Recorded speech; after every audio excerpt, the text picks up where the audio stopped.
Assalamu alaikum урматтуу жердештер, урматтуу мекендештер, кыргызстандыктар. Эсиңиздерде болсо, мен бул өндүрүш көчөсү боюнча, азыркы Кудукбаев Дүйшүналуу көчөсү боюнча эми болуп көрбөгөндөй маселе көтөрүп атам кеңеште деле. Болуп көрбөгөндөй өзүм мына ички иликтөөлөрүмдү да кылып атам. Аябай таң калыштуу, бирок ошонусуна карабай биз кичинеден ийгиликке жетип келатабыз. Өзүңүздөр көрүп атасыздар. Бул көчөнүн башы араңдан зорго ачылып келатат. Бири дарбазасын тосуп алса, бири дагы бир үй окаттарын кылып аткан, ошолор акырындан жылдырып келатат. Мына азыр акыркы видеом боюнча билесиздер, Жайлообул Азамат деген биздин жакшы жигитибиз бар. Мына ошол жигитибиздин азыр бул жерде акыркы видеомдо көргөнсүздөр, сентябрда ачып берем деп азыркы күндө ачылып калыптыр. Бирок эми ошентсе дагы 2 жыл жалдыратып, 2 жыл уруш талаш, 2 жыл менин убактымды алып ушул жерди араң ачып атат. Баса белгилеп айткым келет. Негизи жакшы мыйзамдар бар болчу. Бул жолду тосуп алуу боюнча кылмыш жаза кодексинде так көрсөтүлгөн беренелер бар. Жазасы чоң болчу. Эмне үчүн мындай жаза колдоно албайт? Же бул Токтогул шаарында мыйзам иштебейби? Мен таң калам да. Мен бир нече жолу сунуштарды бердим. Коомдук пикир деле жаратып атам. Эми канча деген адамдардын наалаты деле болуп атат, каргап деле атат, шилеп деле атат. Мындай шайтандарга эч нерсе өтпөйт. Буларга жана мыйзамдын момундай кара келтек эле керек да, кара келтек. Башка эле барскан менен чапкандай эле чабыш керек. Башка эч нерсе өтпөйт. Окей. Бул жер ачылыптыр мындай болуп. Бирок мен баса белгилеп айтып коеюн, бул жерде мен акчам жок. Анан балан түкүндө бар нерселерди айтып аткан акыркы видеосунда көргөнсүздөр. Бирок бул жагын тим эле заманбап кылып куруп коюптур же ушундай бар беле. Андай болсо да бул жагына мындайки поворот кылып куруп коюптур. Бирок мен буга ыраазы эмесмин. Бул өзүнчө эле бул жак бир завод болуп кеткен да. Мындай бир бетондор, мондайлар чыкчы. Эми бул жагында эле азыр бир баня кылайлы деп элем. Булар бир жалпы мындай коомдоштук деген түшүнүктү түшүнбөйт экен да. Мына биягы деле столовый, биягы деле Кудайга шүгүр, мындай деле карап көрсөкчү.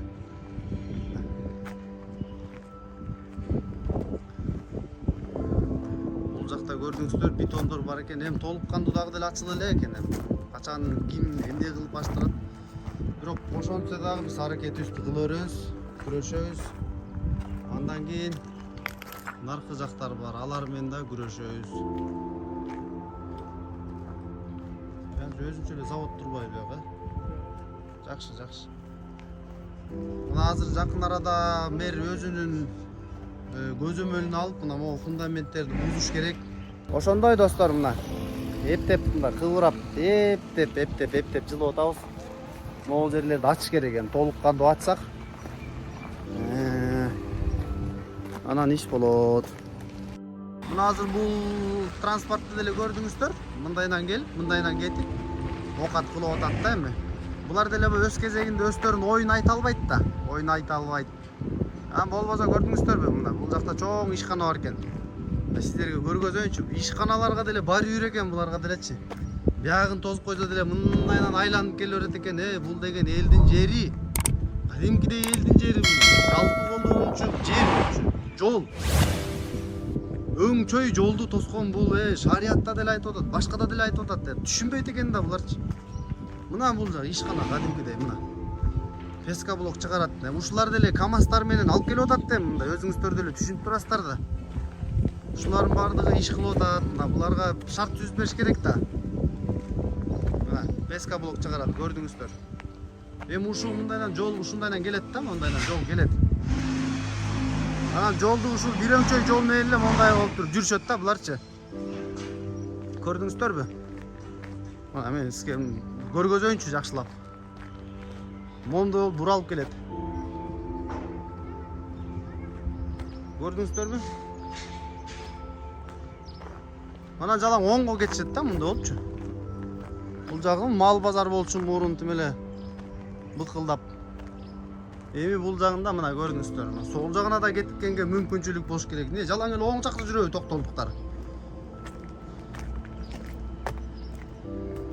Мынакей достор, могу фундаменттерди алып, могу жолду зыңкыйтып, анан негизи могул жактын эми документтерин баарын текшере башташ керек. Текшерип, кайсы негизде тозуп алган, эмне болгон, кайсы негиз менен сен өзүң өткөрүп алгансың деген суроону эч ким бере албай атат да.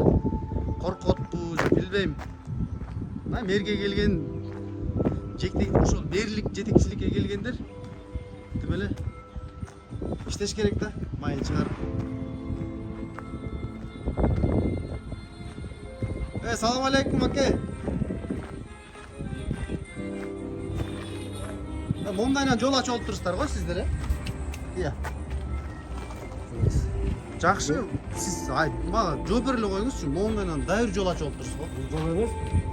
Эмне мындайдан машиналар каттып атат? Могу каналды бияка суу каптаганда бияка суу кетчү да.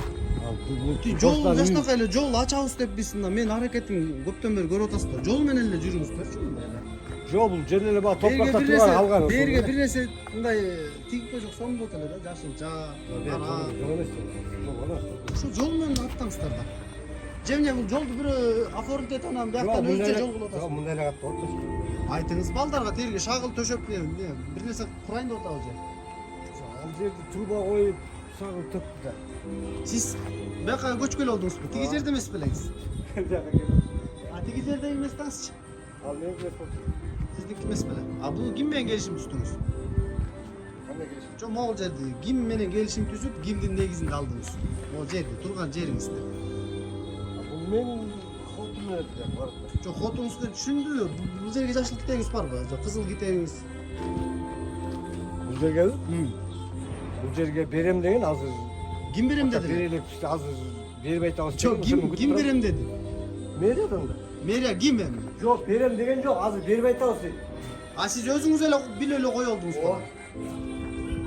Болбойт акелер, ушунча эле эмне караңгылык калган, сурап деп койбойсуздар. Жок, сурадым, азыр пока бербей атабыз деди азыр. Жок, бербей атса сиз кое албадыңызбы? Эмне ашып керек менен? Макулдук бермейинче койгонго болбойт да. Бир-эки барак алып койбойсуз. Мына достор, сиздерге бүгүн ушул көчөнүн ачылышы боюнча кабар берип коеюн дегем.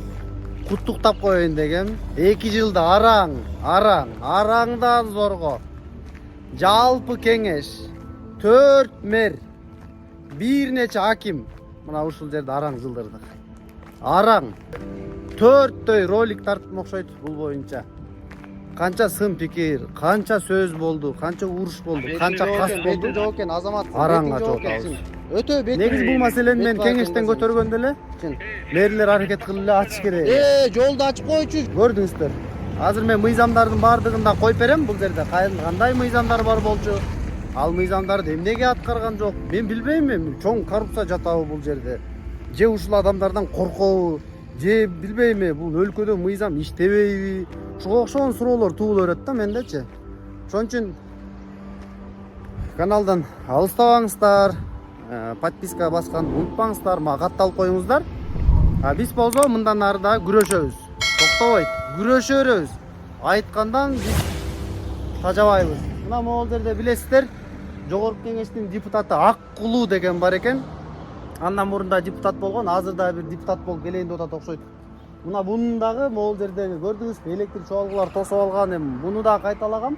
Бул боюнча дагы өзүнчө бир иликтөө чыгарабыз. Кантип алган, эмне документтери бар, эмненин негизинде ким берген деген суроолордун баардыгын изилдеп, ошол суроолорго жооп издеп тапканга аракет кылабыз. Кудай буйруса, бул башын көргөзүп коеюн. Бул бир убактарда аябай чоң көчө болот. Бардык ачылды эми. Дагы мындай аягына чейин ачылып элек. Могул жерде анча-мынча ишкерлер өздөрүнүн эки жагын тазалап, ичине бир кеңейтип, мэрия менен бир эри шаркак иш кылса жакшы болмок да. Алар дагы өз кезегинде билбейм, же банкрот болуп калышканбы, же жалкоо, же кайдыгерби, азырынча түшүнө элекмин да. Ошондой анан эки жагын кудай буйруса бардык иреттесе чоң көчө болуп калат. Шагылдар төшөп, жарыктандырууларды коюп, Анан могул ишканалар, могул жак производственный бүт өндүрүш чыгарган завод, фабрикалар болгондо булар акырындан көрөсүздөр. Бирөө пескоблок чыгарып, дагы бирөөсү бир нерсе алып ишке кирет бул акыры. Ошон үчүн мындан ары мына эми Калкожо мырзага Кудай буйрса кезек келип жакындап калды. Эми ошо Калкожо мырза менен дагы күрөшөбүз эми. Эми мен аларга баягы жаман деле көргүм келбейт. Болгону мыйзамдуу өлкөдө жашагандан кийин мыйзамдуу талаптарды коюп атам да. Мыйзам негизи токтоолор эми иштебейт да. иштебейт. Ар кайсы мээриги заң келгенде эле кыйын болот. Минтебиз, законду түзөйбүз. Эч кимге эчтеке кыла албайт. Карапайым адамдарга гана кичине үстөмдүк кылышат да.